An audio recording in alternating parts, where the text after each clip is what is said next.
Los caminos nos hicieron solos. Cuando el hombre dejó de arrastrarse, los caminos fueron a encontrarse. Cuando el hombre ya no estuvo solo. Para la la la, la la la la la la la, la la la la la la la la la la la, la la la la la la la la, la la la la la la la la la.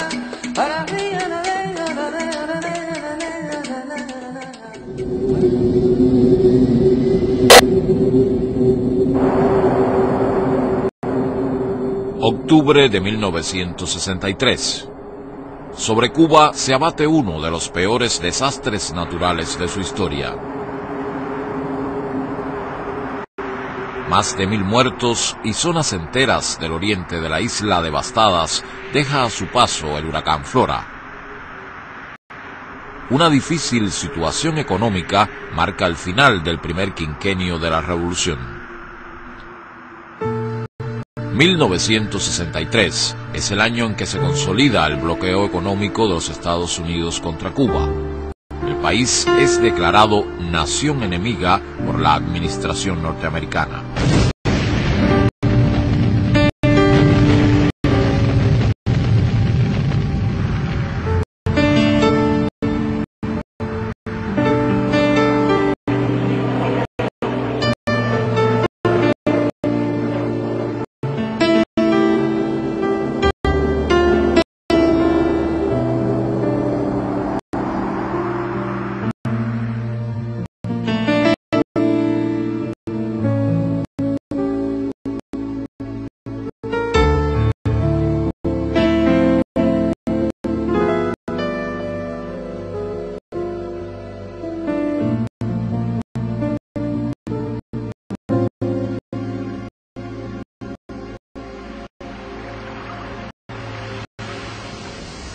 ...1963 es también el año en que aparece la dramática figura del balsero, la del emigrante ilegal cubano que supuestamente huye del país enfrentando en precarias embarcaciones la corriente del Golfo.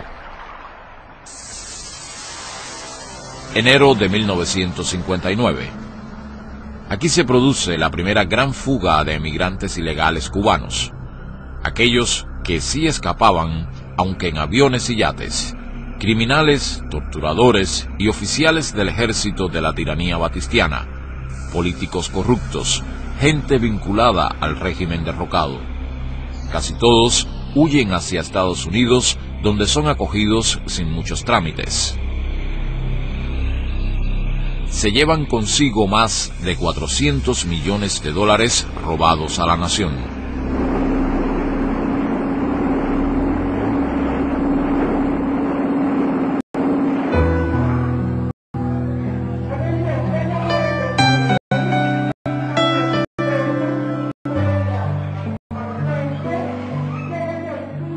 Entre 1959 y octubre de 1962, decenas de miles de personas parten en vuelos regulares hacia la Florida.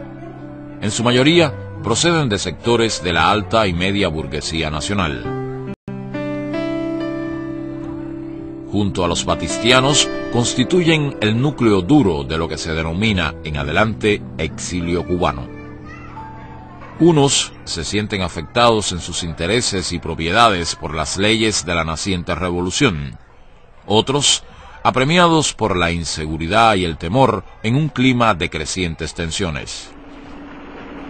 Pero ninguno, objetivamente, es un perseguido o un refugiado político. Para muchos, la revolución es solo una cuestión de tiempo.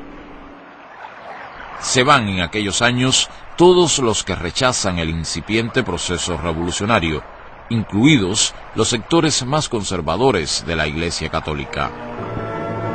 Hicieron una pastoral contra la reforma agraria, pero nunca contra Batista.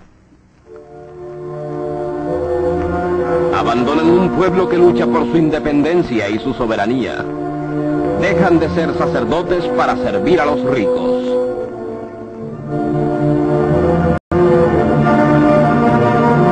De espaldas al pueblo, se confabularon con el imperialismo, olvidando que Cristo estaba con los humildes.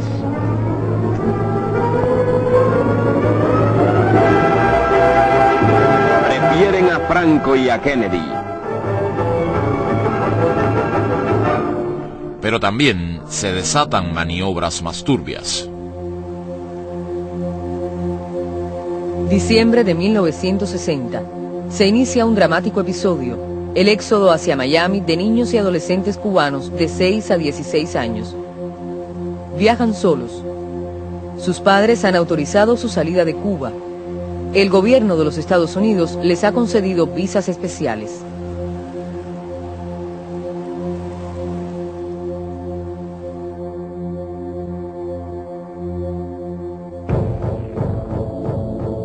Agencias gubernamentales norteamericanas, instituciones católicas de ambos países y organizaciones contrarrevolucionarias crean las condiciones para la salida de estos niños y su ulterior ubicación en el territorio de los Estados Unidos.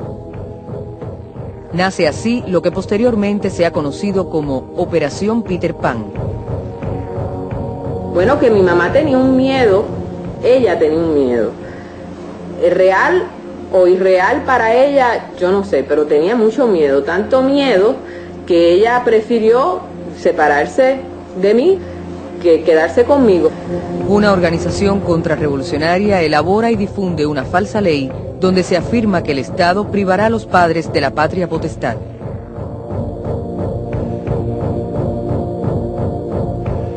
...1962, crisis de octubre. El mundo se coloca al borde de la guerra nuclear. Los vuelos comerciales entre Cuba y Estados Unidos se suspenden por tiempo indefinido. El éxodo se interrumpe abruptamente. Más de 14.000 niños se encuentran ya en territorio norteamericano.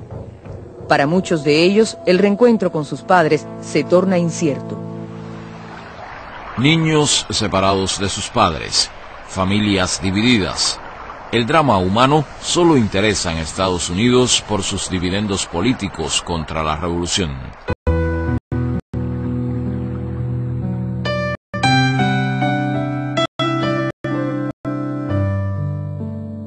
En Cuba, el gobierno norteamericano continúa promoviendo la inestabilidad, la escasez, cualquier factor que dificulte la vida cotidiana de quienes permanecen en la isla, que es la inmensa mayoría de su población.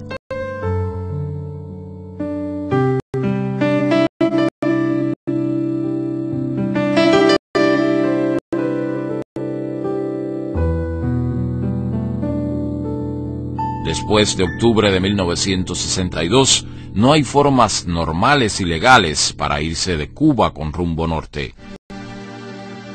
Se autoriza la salida de cientos de personas en los barcos que traen las medicinas y alimentos canjeados por mercenarios detenidos en Girón.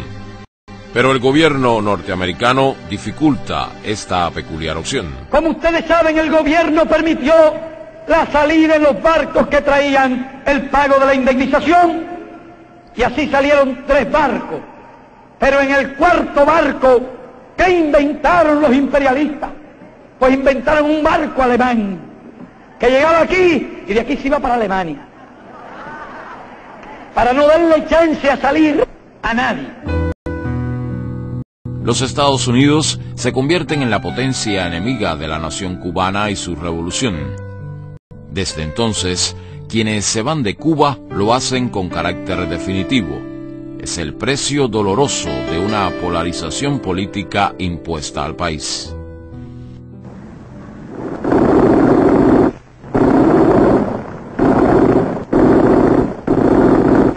De costas yanquis partió la nave agresora que atacó en la noche oscura a este patrullero cubano.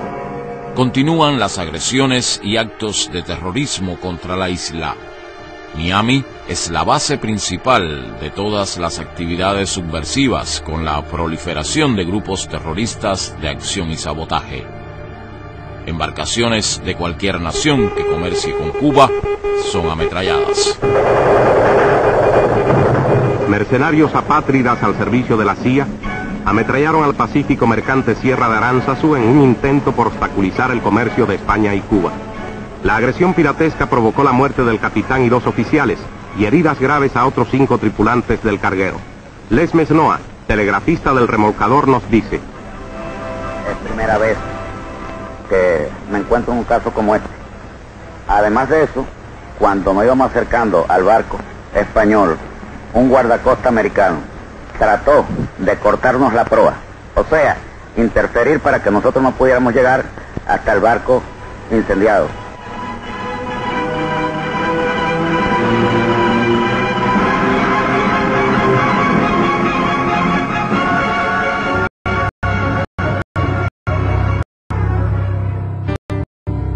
Desde la base naval de Guantánamo, ocupada por los Estados Unidos, se lanzan las más abiertas provocaciones.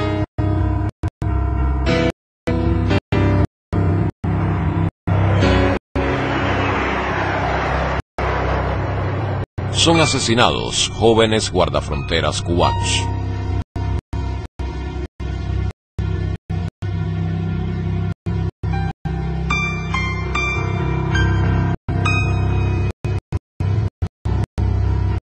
Tras el asesinato del presidente Kennedy, las fuerzas más oscuras y reaccionarias de esa nación alientan un clima de agresividad, militarismo y confrontación que cíclicamente se repetirá en la historia. En estos años es Barry Goldwater, un senador guerrerista de ultraderecha casi olvidado, pero no así la tendencia que representa. Cuba es blanco permanente de asaltos y atentados terroristas, de cercos económicos. Crear la angustia y la inseguridad en la isla es su objetivo. Se despliega la campaña propagandística que presenta a cubanos desesperados tratando de huir de la isla. Un hecho que venía sucediendo hacía 3 años y que era de una manera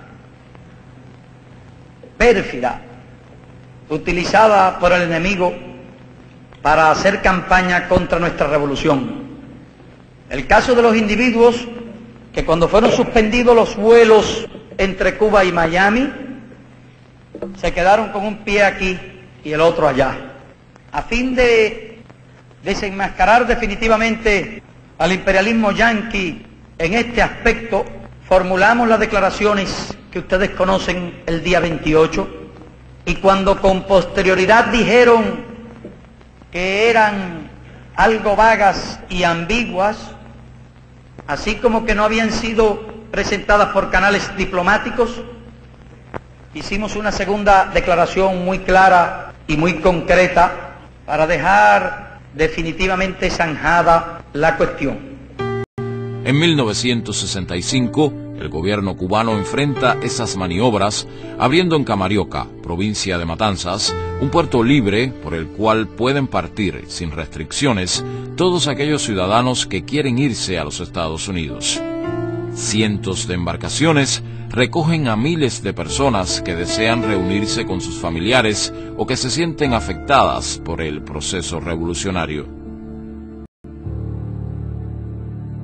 Puesto que nosotros aquí hemos estado permitiendo que salga todo el que quiera salir del país desde el principio de la revolución, puesto que nosotros no hemos negado permiso nunca a los que han querido salir para ir a visitar a sus familiares y regresar, y puesto que si bien hay cubanos que tienen familiares en Estados Unidos y desean ir a reunirse con ellos, también hay cubanos que tienen familiares en Estados Unidos y que no quieren abandonar el país.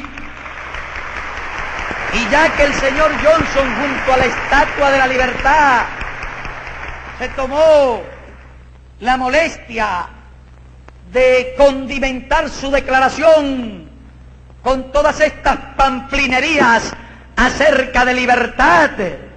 Yo le pregunto si Estados Unidos es capaz de permitir que puedan venir a visitar a sus familiares en Cuba, aquellos que deseen venir a visitarlo y regresar a Estados Unidos. Miami se convierte en la tierra prometida, el corazón de un exilio cubano fabricado, donde cualquier cubano emigrante es un automático refugiado político. La mejor prueba de la manipulación está en los documentos oficiales del gobierno de los Estados Unidos. ¿Dónde estaba Cuba en 1958? En el lugar número 2. En el lugar número 2 entre los países que emitían emigración hacia Estados Unidos. Solo nos superaba, por supuesto, México. Busca ahora mismo, visita el sitio del INS, la misma fuente que yo acabo de citar, y vas a encontrar a Cuba en el 8º lugar. A pesar de estos 45 años, a pesar de toda la manipulación del tema, a pesar de que Cuba es el único país que tiene una ley de ajuste que prácticamente le garantiza la entrada a todo el que llegue. Para los cubanos que emigran, Estados Unidos se convierte ahora en un entorno privilegiado que los beneficia con leyes excepcionales. Cuba se convierte así en un caso único en la historia de las relaciones migratorias entre países. La ley de ajuste cubano es un texto breve, más o menos una cuartilla y media, más o menos. Pero en cada párrafo, varias veces esa ley tiene la frase clave, cuando da la posibilidad de admitir a cualquier cubano que llegue a los Estados Unidos, le da esa autoridad al gobierno de ajustarle su estatus, aclara una vez en cada párrafo, cubanos que hubiesen llegado a los Estados Unidos el día 1 de enero de 1959 o después. ¿Qué quiere decir eso? Un buen romance. Que había cubanos que habían llegado antes del día 1 de enero cuyo estatus no se ajustaba. Seguirían siendo ilegales.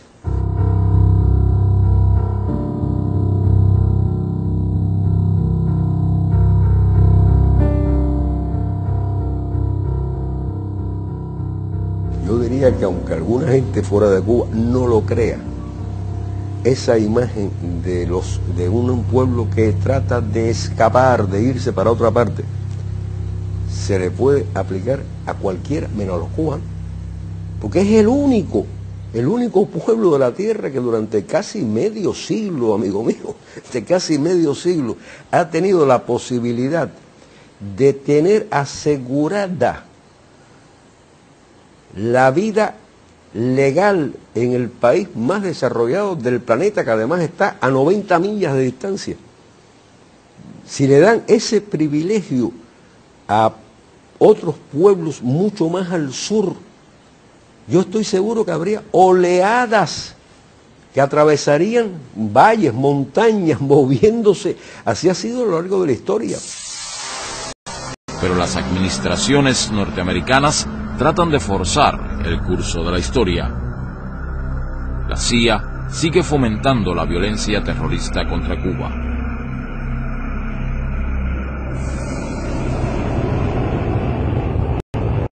El atentado más execrable es la voladura de un avión de Cubana en pleno vuelo en Barbados.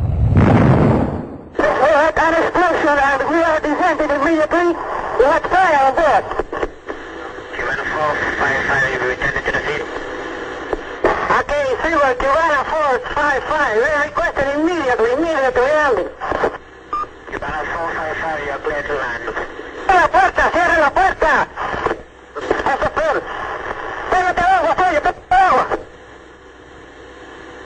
Sus 73 pasajeros y tripulantes mueren. Toda la delegación juvenil cubana de esgrima, campeona centroamericana, perece en el brutal acto terrorista. Solo los restos mortales de 8 cubanos han podido ser recuperados. Ellos se convierten así en símbolo de todos los caídos. Detrás de estos hechos está la CIA. Y casi sin excepción, en todas las ocasiones, las organizaciones terroristas que radican en Estados Unidos y actúan impunemente en territorio de ese país, esencialmente las 5 que integran el conjunto llamado Quórum, se atribuyeron la paternidad de los mismos.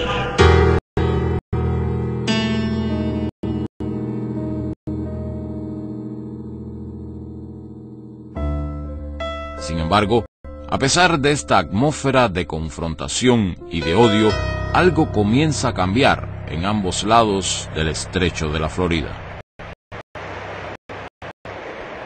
Los hijos de aquellos que partieron en los años iniciales de la revolución ya no mantienen las mismas motivaciones de odio. En Estados Unidos se crea la Brigada Antonio Maceo. A partir de 1977 comienzan a visitar la isla decenas y decenas de jóvenes cubanos reencontrándose con una realidad de la que fueron arrancados y con la cual la mayoría se reconcilia. ¿Por qué viniste? Para ver a mi país, porque yo ya no podía resistir estar lejos de mi país, estar separado de mi país. Ay, por tu vida, estaba ida, por completo, estaba en unión con el agua, ¿no? Porque tanto tiempo que no estaba en una unión física con el agua de Cuba, el mar de Cuba, ¿no? Una cosa fantástica. Vine directo para el mar, ¿no? Tenía que tocarlo, tenía que sentirlo, algo bello. En Cuba son recibidos como familia. ¿Está Héctor? ¿Está Héctor? Mira, es el hijo de Pepe. ¡Ay, niño, pero qué alegría tan grande me has dado, chico! ¡Ay, pero qué rico! ¡Ay, mijito! ¿No te acuerdas de mí? No, yo no me acuerdo de ti, chiquitito te vi, pero ay... Espérate que deja a mi esposo. Siéntate. ¡Ay, mijito! Aguántame, niño. ¡Ay, qué alegría tan grande, Dios mío!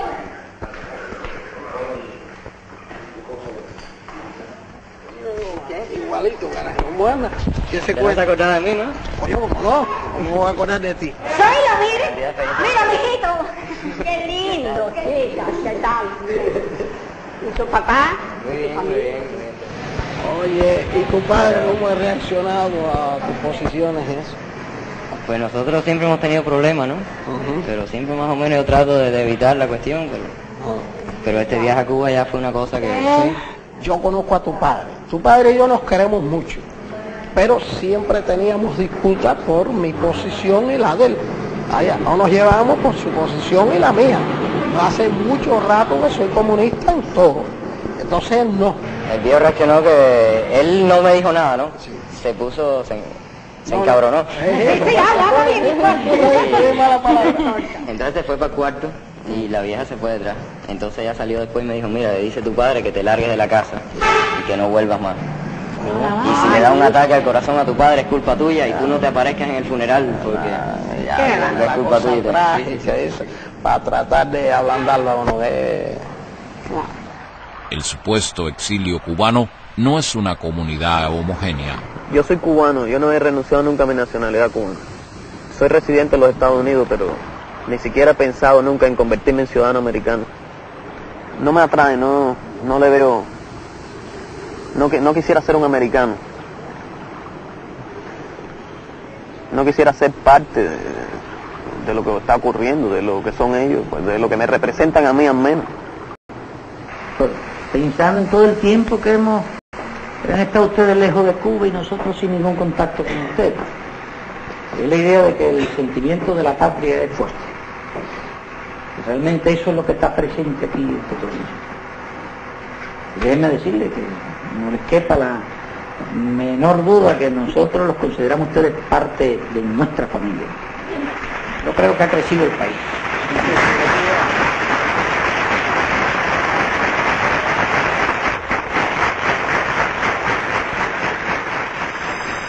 Durante el gobierno de James Carter se produce una ligera distensión en las relaciones entre ambos países.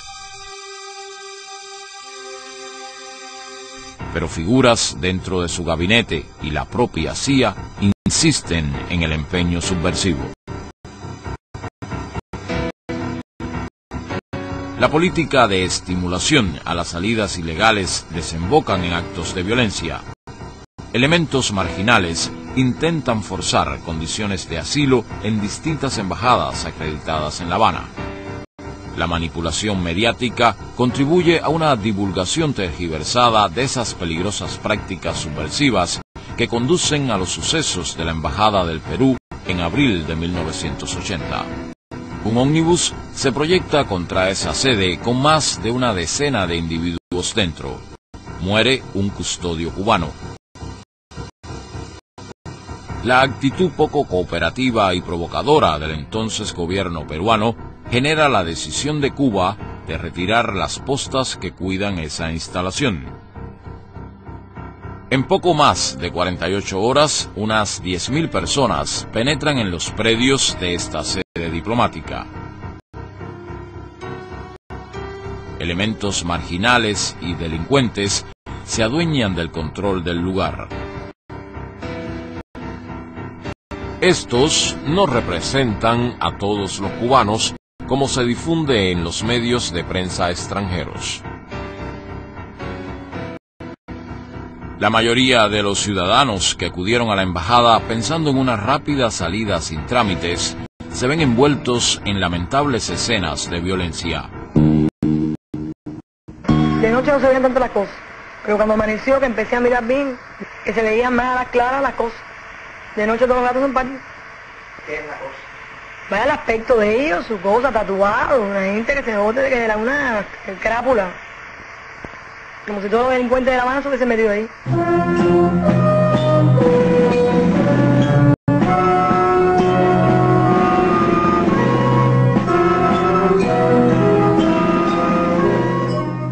Pero parecen fieras, yo nunca había visto cosas. No, yo me he quedado frío.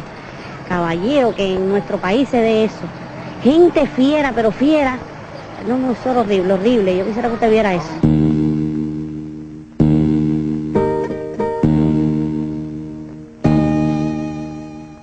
Sobre el ambiente, que es el más pésimo que yo puedo encontrarme. Yo no esperé encontrarme eso aquí.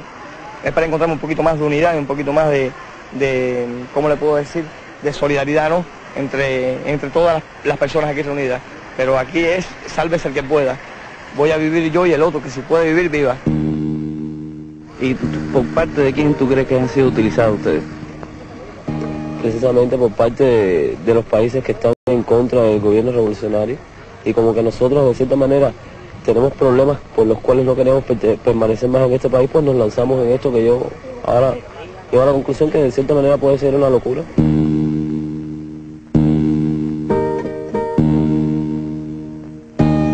En los últimos meses se venía produciendo un incremento de las salidas ilegales.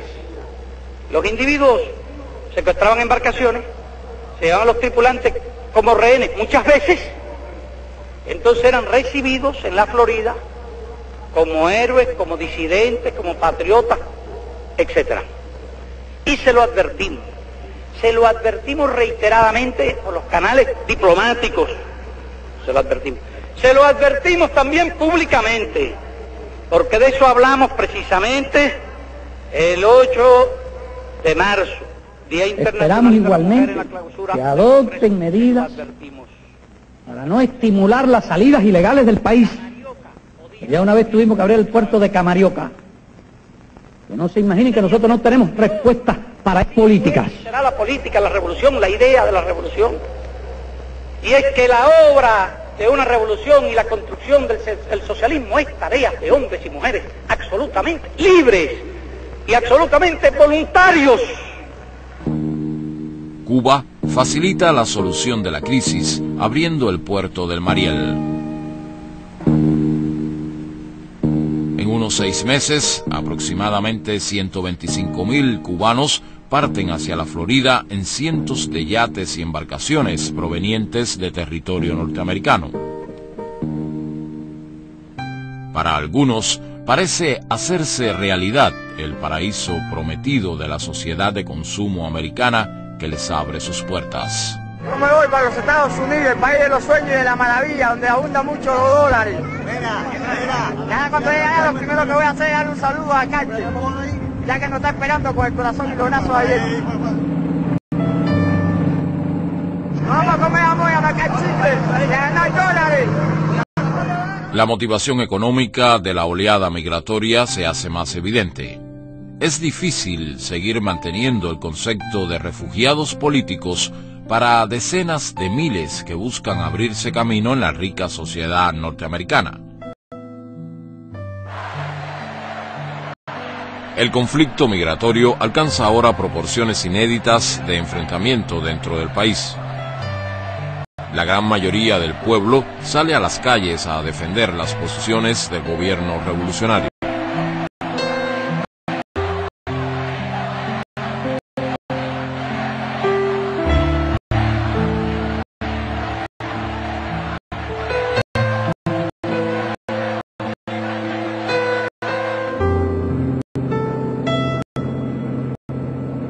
Decenas de miles parten buscando el reencuentro familiar o una mejoría económica.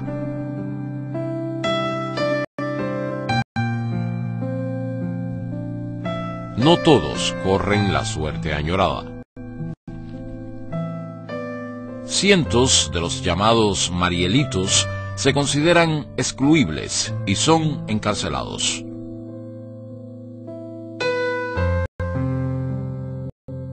Ese grupo que se va, que se calcula en unos 125.000, obviamente no está formado por la burguesía ni por la clase media cubana.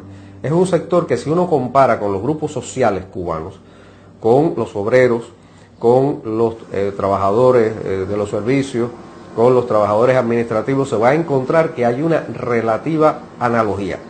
O sea, que se parece más a la población cubana.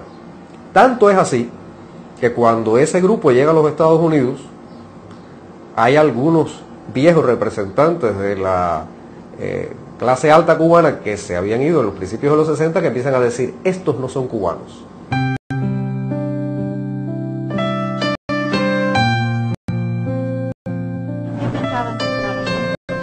Vaya, trabajo, estar tranquilo, poder mandarle dinero a mi familia, porque dejé 16 chamacos allá que me lo pongo en los papeles. Mire, Gambia.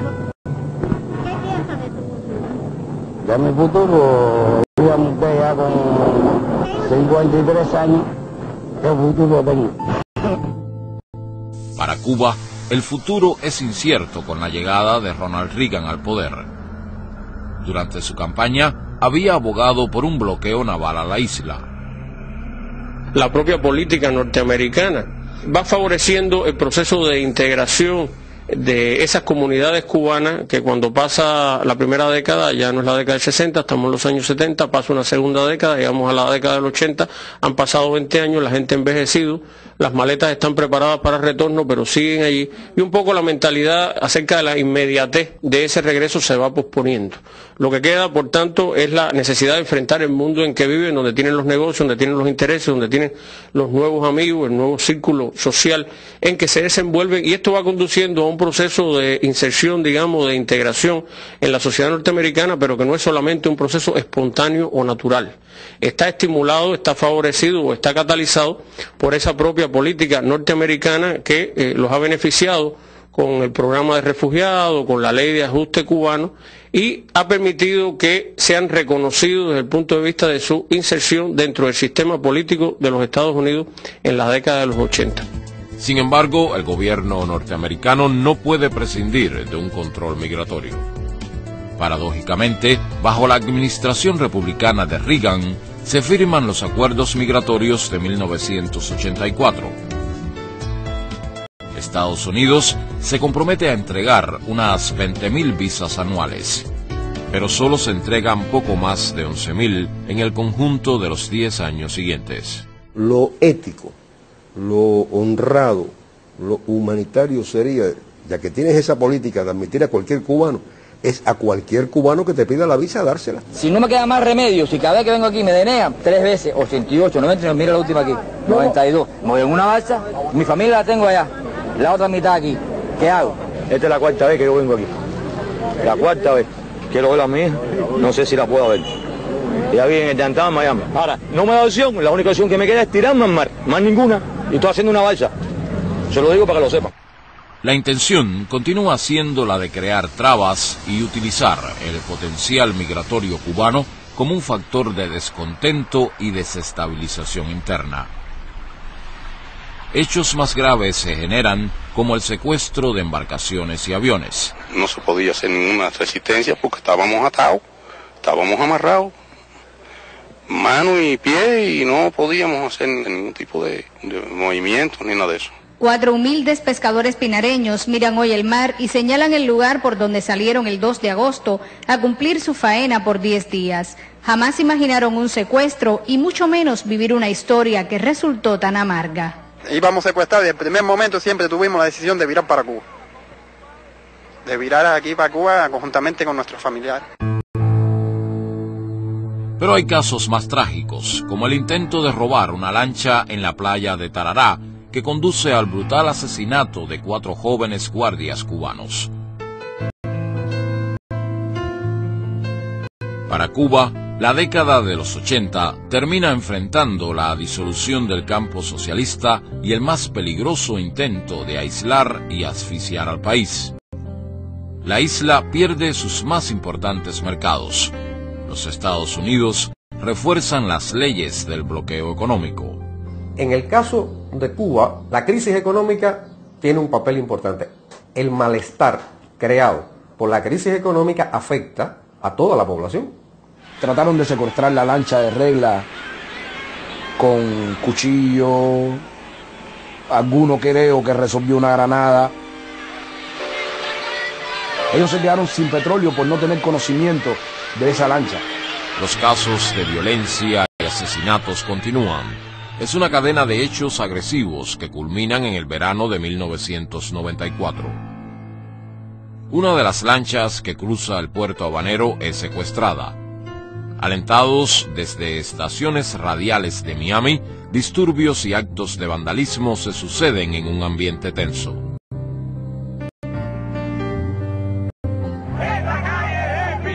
Junto al pueblo que enfrenta la situación, está presente Fidel Castro.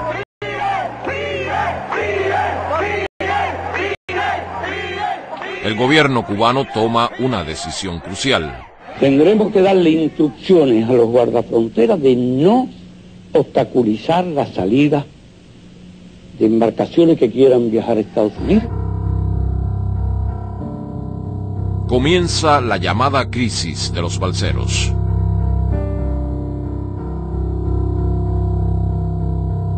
$30.000 ciudadanos se lanzan al mar en las más diversas y precarias embarcaciones, dando inicio a una festinada e irresponsable aventura que tiene un trágico desenlace para muchos. Los que se fueron a partir del 80 y sobre todo en los 90, se van además con una estrategia familiar, que es ayudar a los parientes que se quedan. Si uno revisa el origen de las remesas que vienen para Cuba, se va a encontrar que quienes mandan el dinero no son los que se fueron a principios de los 60, sino los que se fueron hace poco. Y por último, además de la cuestión económica y de la cuestión familiar, está por supuesto las motivaciones de carácter ideológico. Hay gente que no se siente bien en el socialismo y que piensan que en el capitalismo se van a sentir bien. Y se van aspirando a lo que el capitalismo puede ofrecer, que casi siempre es, hay como la premisa de estamos buscando una sociedad que tenga todas las ventajas que puede tener el socialismo, más el consumo, más el mercado. Esa motivación es fuerte. Es fuerte no solamente en Cuba, es fuerte en toda América Latina y el Caribe, es fuerte en el tercer mundo. Estos son emigrantes haitianos que llegan a la Florida. A diferencia de cualquier emigrante cubano, todos serán perseguidos, capturados y devueltos a su país. Las autoridades cubanas advierten con insistencia del peligro de estas travesías, pero no impiden las salidas de aquellos que se empeñan en correr los graves riesgos.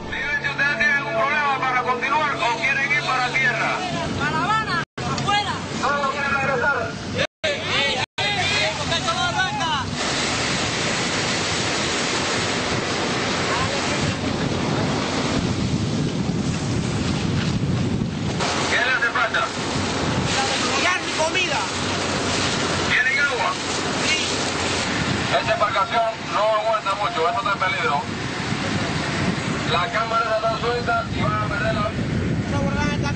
Estás arriesgando tu vida. De todas formas, bueno, tú decides, tú eres responsable de tu vida, tú decides lo que vas a hacer. Nosotros te recogemos si tú lo deseas. Si te hace falta agua, agua te damos. Si te hace falta algo de comer, te damos algo. De todas formas, nosotros estamos en el área. Cualquier ayuda que tú necesites, tú nos haces alguna seña que nosotros podamos verte. No hay eso. Muchos piensan que ellos tendrán la suerte de pisar tierra miamense y que serán acogidos, a diferencia de tantos haitianos, mexicanos y latinoamericanos expulsados. Está bien, ¿verdad?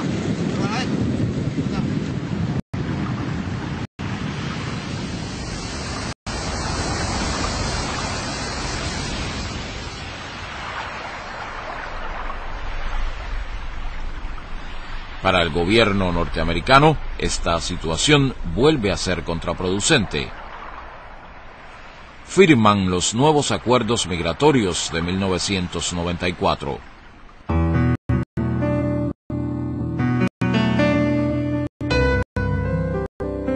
Por vez primera, los Estados Unidos se comprometen a devolver a Cuba a todo emigrante capturado en alta mar. De nuevo, se plantea la entrega de no menos de 20.000 visas anuales. Pero en absurda contradicción sigue vigente la ley de ajuste cubano. Ahora, el riesgo es mayor, pues hay que evadir también a los guardacostas norteamericanos. Si uno se va a la mar y toca tierra americana, te dejan. Eso sí lo sé yo. Ay, que toque la tierra se queda. En eso es lo que pensando en llegar, en coger y... Yo iba pensando en eso, en irme para allá y tocar la tierra y quedarme. Es jugar como la suerte. Porque si ade.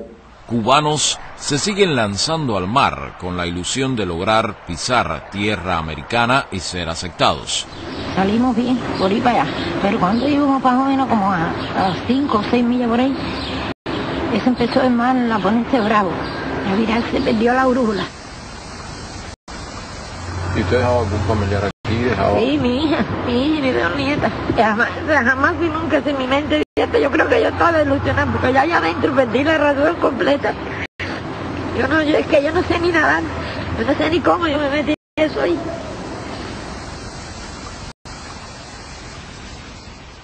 Aquello empezó a entrarle agua, y los bichos, y los tiburones. Y el mar de noche es lo más negro que hay en la vida. Así que intente tirarse ahí, que analice bien lo que va a hacer eso, porque eso es horrible. Yo lo viví en mi propia carne y tengo 52 años y jamás y nunca quisiera que nadie en la vida lo hiciera.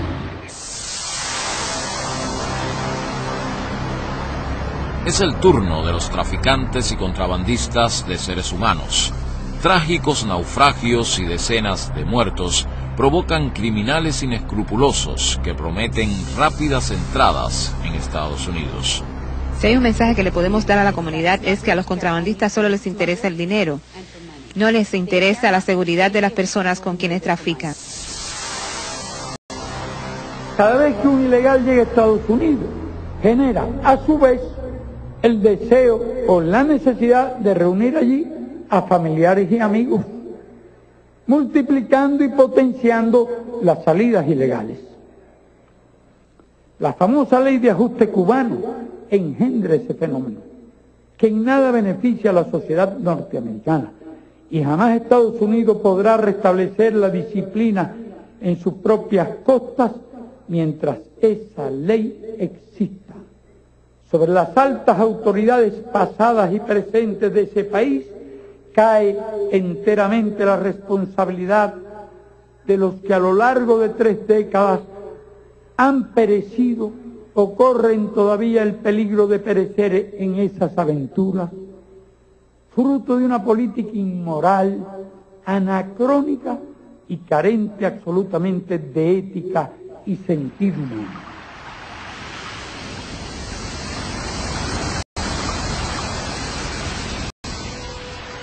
El momento más dramático de estas terribles travesías es el naufragio donde se rescata al niño cubano de 5 años, Elian González.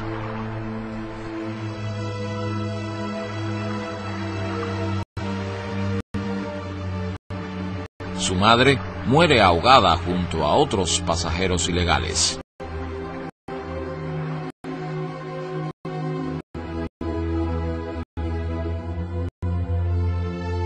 Prácticamente secuestrado por parientes lejanos en Miami, el niño es objeto de una burda y aberrante manipulación politiquera.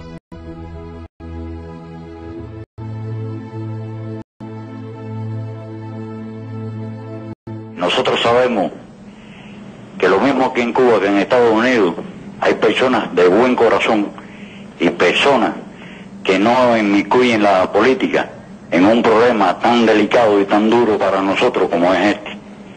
Y mucho menos, mis hermanos, que recuerden que con esto le están arrancando el corazón a su hermano, a su propio hermano.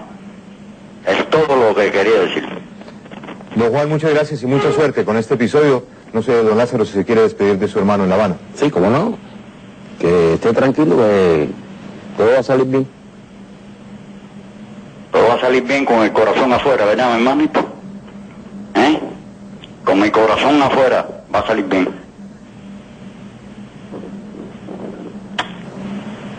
Ay, carajo. La negativa a devolver el niño a su padre y a sus abuelos en Cuba lleva a extremos absurdos la politización del tema migratorio como arma contra la revolución. Sobre el niño se ejerce la más grosera violencia psicológica, intentando readaptarlo al ambiente miamense.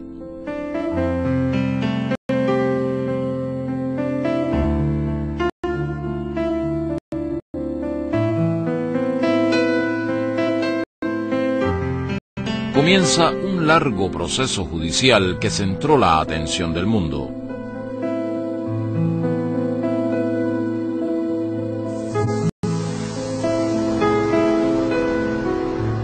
Los sectores extremistas de Miami se manifiestan de manera cada vez más violenta.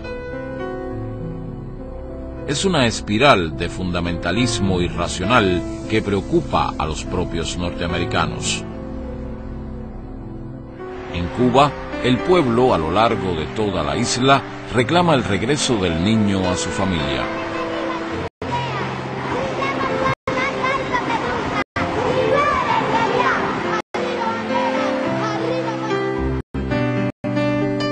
Juan Miguel, el padre de Elian, llega a los Estados Unidos. Es un importante paso en la batalla legal porque le devuelvan a su hijo. Soy el único que puedo hablar por él, soy su padre. Deseo mucho estar junto a él. Eres mi hijo, me pertenece. Debe estar a mi lado, al lado de su familia. Quisiera pedirle, por favor, al pueblo norteamericano, a los que realmente se sienten padres, conforme me han venido apoyando hasta ahora, tanto el pueblo norteamericano como los latinos, los cubanos, que han estado a mi lado, que verdaderamente han querido que mi hijo esté conmigo, pedirle por favor que me ayuden, que le envíen mensaje, le escriban al presidente de este país, a la procuradora general de este país, que se acabe de actuar de inmediato, que acaben de unir a mi hijo conmigo, que no dejen que sigan abusando más de mi hijo por gusto. Yo quiero mucho a mi hijo, necesito que mi hijo esté a mi lado, que esté conmigo. Por favor les pido que me ayuden. La posición de los González es no entregar a este niño, ni yendo a Paloca, ni a Palo Loca, ni yendo a Washington, ni yendo a ningún lugar. Pero en la madrugada del 22 de abril, efectivos federales irrumpen en la pequeña Habana y en un operativo que duró apenas 3 minutos, rescataron a Elian de la casa de sus secuestradores. Unas horas después, Juan Miguel abrazaba a su hijo en la base aérea de Andrews. Aún pasarán meses antes que el niño y su padre puedan regresar a Cuba. Dilaciones legales casi absurdas y dificultades generadas por los sectores derechistas cubanoamericanos intentan impedir el retorno. The president, I got a read for this. And whatever happens after this. Let them pay the consequence. Because I didn't care for 5 months that they haven't given a damn about. Esta vez la reacción de un sector de la comunidad cubana de Miami fue mucho más violenta. Pero esa actitud de intolerancia generó el rechazo de la población anglosajona, afro-norteamericana e incluso latina de esa ciudad. Logra imponerse la lógica y la razón. Estoy agradecido por todo el apoyo que se me ha brindado. Realmente estoy muy feliz en estos momentos de poder regresar a mi patria. Y no tengo palabras con que... we are happy to go home. Thank you. El niño y su padre regresan a su país. Es un triunfo de la cordura, la justicia y la más elemental sensibilidad humana.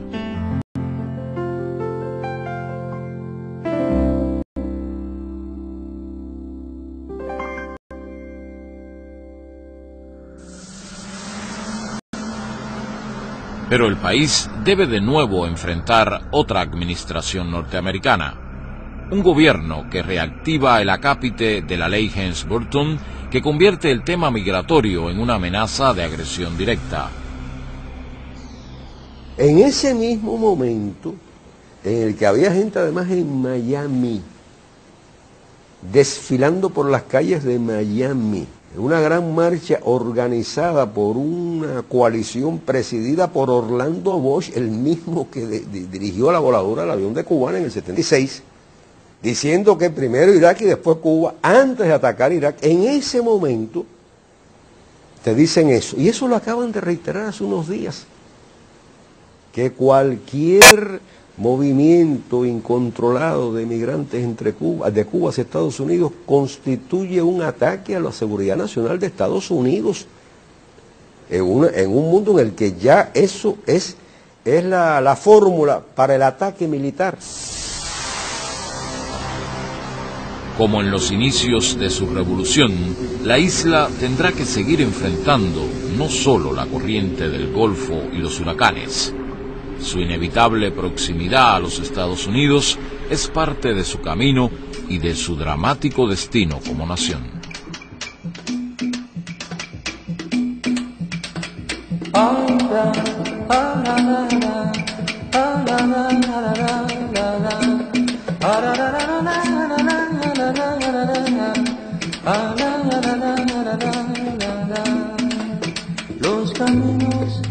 Los caminos nos hicieron solos. Cuando el hombre dejó de arrastrarse, los caminos fueron a encontrarse. Cuando el hombre ya no estuvo solo.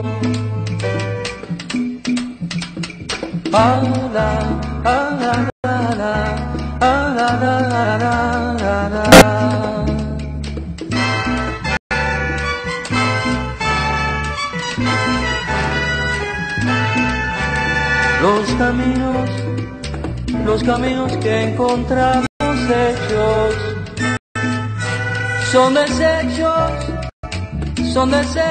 de viejos vecinos. No crucemos por esos caminos, porque solo son caminos muertos.